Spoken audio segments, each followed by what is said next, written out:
Baik, ya, Bismillahirrahmanirrahim. Nah, Assalamualaikum warahmatullahi wabarakatuh. Perkenalkan, kami Noval dan Mas Vicky akan menjelaskan tentang personal finance manajemen keuangan pribadi. Next slide, Mas. Konten yang kami sajikan itu pertama latar belakang, profil responden, financial check up, financial goal, dan penutup. Next.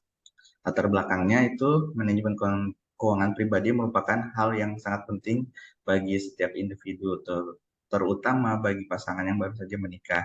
Ini karena manajemen keuangan yang baik dapat membantu pasangan mencapai tujuannya dalam hidup, memastikan keamanan finansial dan menciptakan kebahagiaan dan stabilitas dalam hubungan mereka. Dalam kesempatan kali ini kami akan mengangkat analisis manajemen keuangan pribadi dalam pasangan yang baru saja menikah, yaitu di bawah 2 tahun yang belum memiliki keturunan. Profil respondennya itu pasangan muda di mana suami berumur 26 tahun dan istri berumur 26 tahun baru saja menikah selama 2 tahun. Saat ini belum memiliki anak, akan tetapi mereka punya rencana untuk memiliki 3 anak di masa depan dengan waktu kelahiran 2024, 2038, 2032. Sekarang penghasilan suami sebesar 14 juta 444.150 rupiah per bulan, dan sedangkan istrinya penghasilannya sebesar 9.681.500 per bulan. Suami istri ini memiliki sewa rumah dengan tarif 1,7 juta per bulan. Mereka memiliki 1 mobil dan 1 motor digunakan untuk bekerja. Pengeluaran bulanan, mereka mempunyai 2 pengeluaran, yaitu pengeluaran tetap dan pengeluaran variabel. Pengeluaran tetap itu yaitu bulanan orang tua mereka sebesar 3.400.000, asuransi kesehatan 638.000, zakat 638.000, kontrakan 1,7 juta. Lalu pengeluaran variabelnya itu berupa listrik, sebulan bisa 425.000, IPL 102.000, internet pulsa 438.000, kendaraan 850.000, belanja bulanan 850.000, makan pas jajan per bulan bisa mencapai 2.125.000. Financial check up-nya itu uh, Financial check up adalah proses evaluasi dan tinjauan keuangan pribadi untuk menentukan kondisi keuangan saat ini dan mengidentifikasi area yang perlu ditingkatkan. Pertama itu cash flow statement, 2 financial ratio, yaitu berupa debt ratio, current ratio, liquidity ratio, debt payment ratio, dan saving ratio. Selanjutnya akan dijelaskan sama Mas Vicky. Silakan Mas Vicky. ya, terima kasih Mas Noval. Selanjutnya akan saya lanjutkan untuk detail financial check up untuk pasangan ini ya sebagai responden kami. Yang bisa dilihat di layar sekarang adalah cash flow statement dari pasangan muda ini. Cash flow statement terdiri dari income, outflow, terus nanti temu apakah dia surplus atau defisit. Dari hasil perhitungan tercatat bahwa mereka memiliki surplus sekitar 6 juta. Yang surplus ini sebenarnya jadi suatu opportunity ya untuk bisa dialokasikan untuk hal-hal lain sebenarnya. Sedangkan untuk aset dan liabilitas, total asetnya 489 juta, terdiri dari liquid, non-liquid, dan personal position. Itu totalnya 489 juta rupiah. Sedangkan liabilities-nya mereka untuk saat ini tidak punya hutang.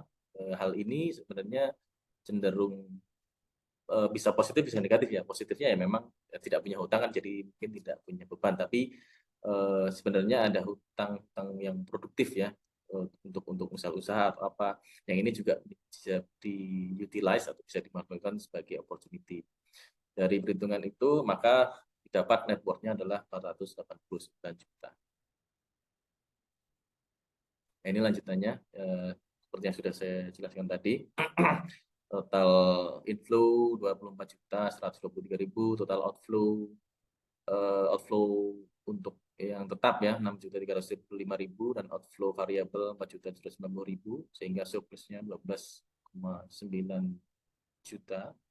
Yang alokasi surplusnya untuk kebutuhan bencana 6,8 juta dan kebutuhan lain-lain ini mungkin dimaksud dari penjelasan responden itu bisa jadi untuk emergency fund atau mungkin untuk hal-hal lain yang memang di luar yang mereka rencanakan. Untuk aset liquid totalnya 153 juta, aset non liquid 182 juta, dan aset household possession atau aset rumah tangga adalah 153 juta. Sehingga total keseluruhan aset adalah 489 juta. Karena tidak punya hutang, maka networknya sama dengan total aset yaitu 489 juta. Berikutnya kita kali lebih detail untuk financial check up pasangan responden ini melalui analisis financial ratio. Financial ratio atau rasio keuangan adalah perbandingan laporan keuangan untuk mengetahui kondisi keuangan tertentu. Dalam hal ini adalah kondisi keuangan pasangan muda ini. Seperti yang dijelaskan oleh Mas Noval sebelumnya, financial ratio yang kita bahas ada 5, yaitu debt ratio, current ratio, liquidity ratio, dan debt payment ratio dan saving ratio. Dari hasilnya kita lihat bahwa debt ratio karena memang tidak punya hutang ya, jadi 0 gitu. Sedangkan secara normally itu sebenarnya baiknya adalah di kisaran 0,5-0,7. Tapi sebagai catatan bahwa debt ini adalah debt yang produktif ya, bukan yang konsumtif. Untuk current ratio tidak ada, nah memang tidak punya debt ya, jadinya kita tidak bisa hitung, dan ini juga menjadi salah satu catatan ya untuk pasangan ini. Liquidity ratio sangat tinggi karena tadi kita lihat bahwa memang surplusnya cukup besar, sekitar 6 juta dari total pengeluaran kan total pemasukan combine income itu 24 juta. Jadi hampir sepertiga dari total income. Ini menjadi opportunity yang bisa dibilang opportunity loss lah. Jadi sebenarnya uang ini bisa dialokasikan dalam bentuk investasi atau apa, tapi masih belum gitu. Ini juga menjadi catatan untuk pasangan responden ini. Day payment ini 0,46, ini sedikit lebih dibandingkan standar yang kami tentukan. Saving ratio juga besar karena tadi ya surplusnya juga besar. Berikutnya kita setelah tadi financial check up, kita mau mencoba menggali tentang financial goals-nya mereka. Tujuannya apa ya, supaya nanti hubungannya dengan financial planning, supaya mereka bisa memplanning atau merencanakan kebutuhan-kebutuhan ini dalam jangka waktu tertentu. Biasanya ini lebih ke long term goal biasanya, walaupun tetap ada yang memang cenderung short atau medium term ya. Dari hasil korespondensi ada 3 yang menjadi financial goals primary mereka saat ini ya, yaitu adalah car purchase, pembelian mobil, house purchase, pembelian rumah karena memang masih belum punya rumah, masih menyewa, dan studi anak atau edukasi anak yang sebenarnya ini belum ya, karena mereka tadi seperti dijelaskan di profil responden oleh Mas Noval itu mereka belum punya anak karena memang baru pasangan muda ya, baru 26 tahun dan baru menikah selama 2 tahun. Untuk car purchase budgetnya adalah 350 juta, kondisi baru, dan mereka lebih prefer untuk kredit karena ya memang keterbatasan cash ya, dan lebih ke syariah. Rumah juga budgetnya sekitar 1 M, kondisinya baru dan sama, metodenya kredit tapi yang syariah. Untuk studi anak pertama, kedua, ketiga tadi sudah dijelaskan juga. Ini rencana ya, rencana punya anaknya itu 2024, 2002 berapa tadi? Saya agak lupa. Nah, tapi nanti di bawah saya jelaskan. Ini kita menggunakan perhitungan future value ya, dengan asumsi-asumsi yang sudah kita tentukan. setelah ini kan kita jelaskan lebih detail. Mulai dari karir proses planning, itu budgetnya adalah 350 juta. DP-nya kita pakai yang minimum ya, 15%. Walaupun memang di beberapa leasing atau bank itu memang menawarkan DP 0, tapi kita pakai DP yang syariah ini tetap harus ada DP-nya, yaitu 15% minimum. Jadi 51 juta. Terus ada pilihan beberapa tenor ya, 12 bulan, 24 bulan, 30 bulan, sampai 60 bulan. Dan di sini data yang kami ambil dari BSI Syariah Finance yang untuk pembiayaan kendaraan. Jadi ini bisa jadi sebagai referensi ya untuk responden kami untuk bisa nanti mau mengajukan kredit mobil, ini bisa menjadi salah satu pertimbangan. Yang berikutnya pembelian rumah, budgetnya 1,02 M, DP-nya sama, kita pakai yang 15%, jadi sekitar 153 juta. Kita sumbernya dari BSI ya, karena syariah ya. Ada beberapa tenor 10 sampai 30 tahun. Dan biaya-biaya ini kita samakan ya, karena ini kita mengacu ke biaya yang sekarang. Jadi misalnya mau ambil yang sekarang 10 tahunnya dulu segitu gitu ya. Kalau nanti 30 tahun jadi segitu. Dan marginnya kalau syariah terutama BSI itu flat. Jadi sepanjang tenor cicilan itu akan sama sampai nanti lunas di tenor yang sudah ditentukan. Ini juga bisa menjadi acuan gitu ya. Jadi misalnya pasangan ini berniat untuk ambil rumah yang 1M ya, syarat 1M untuk saat ini, mereka harus punya cash dulu 153 juta dan mengalokasikan dana bulanan itu minimal 6,7 juta. Yang kalau kita mengacu ke jumlah surplusnya tadi, kalau 30 tahun ya, sorry, kalau 30 tahun, itu sebenarnya sudah bisa. Sebenarnya sudah bisa. Karena tadi di mana financial check up tadi, bisa kita lihat bahwa ada surplus sekitar 6.800 ya. Dan kalau memang itu kan itu sebagai opportunity loss gitu ya. Nah, kalau kita kaitkan dengan bahasan ini, opportunity untuk punya rumah kan gitu. Sebenarnya sudah bisa nih, tinggal DP-nya ini 193 dan mengalokasikan dana tiap bulan tuh 6,7 juta selama 30 tahun. Kalau ngomongin umurnya 26 tahun, berarti nanti lunasnya dari sekitar 56 tahun. Belum tua banget lah ya, masih cenderung produktif ya, dan itu sudah punya rumah. Toh ke depan sebenarnya bisa ada top up gitu ya. BSI membolehkan untuk early pelunasan gitu, ada skemanya itu. Tapi nanti itu ada perhitungan-perhitungan yang lain lagi. Tapi yang mau saya tekankan adalah sebenarnya pasangan ini udah bisa gitu, kalau mau pengen punya rumah. Nah, ini untuk children education, seperti yang disampaikan tadi, mereka belum punya anak, tapi punya rencana anak tahun depan. Anak pertama, tahun 2038 anak kedua, 2032, kebalik ya, sorry ini. 2032 anak kedua, 2038 anak ketiga. Asumsinya adalah ya kita menggunakan inflasi lah pastinya.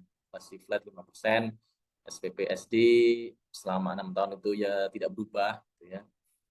SPP, SMP, dan SMA ini kebetulan mereka rencananya negeri aja, yaitu gratis, dan SPP kuliah juga negeri saja. Nah, kita menggunakan perhitungan future value dengan asumsi-asumsi ini tadi untuk anak pertama, kedua, dan ketiga. Ini hasilnya. Jadi total biaya yang dibutuhkan adalah anak pertama 347 juta sampai kuliah ya, lulus kuliah, terus 422 juta untuk anak kedua dan 513 juta untuk anak ketiga. Terus berikutnya untuk goals yang berikutnya adalah retirement. Ini kami ambil secara pada umumnya gitu ya, karena kita nggak tahu umur orang sampai umur berapa, tapi berdasarkan data itu orang Indonesia terutama bisa up to 70 tahun gitu ya. Banyak lah yang bisa mencapai 70 tahun orang Indonesia saat ini ya. Jadi kita asumsikan ceritanya masa hidupnya ekspektasinya sampai 70 tahun. Kalau kita bandingkan dengan usia mereka saat ini 26 tahun, berarti sisa hidupnya, ekspektasi sisa hidupnya adalah 44 tahun. Kebutuhan per bulan saat ini adalah 11 juta dari financial check-up tadi sebelum sudah jelas sebelumnya, terus dengan hidup 48 bulan. Ini perhitungan pada umumnya sih. Jadi cara hidup untuk 4 tahun ke depan. Makanya didapat angka 535 juta itu adalah kebutuhan per bulan saat ini dikali 4 tahun. Gitu. Jadi 0,35 juta. Dan tabungan saat ini adalah 153 juta.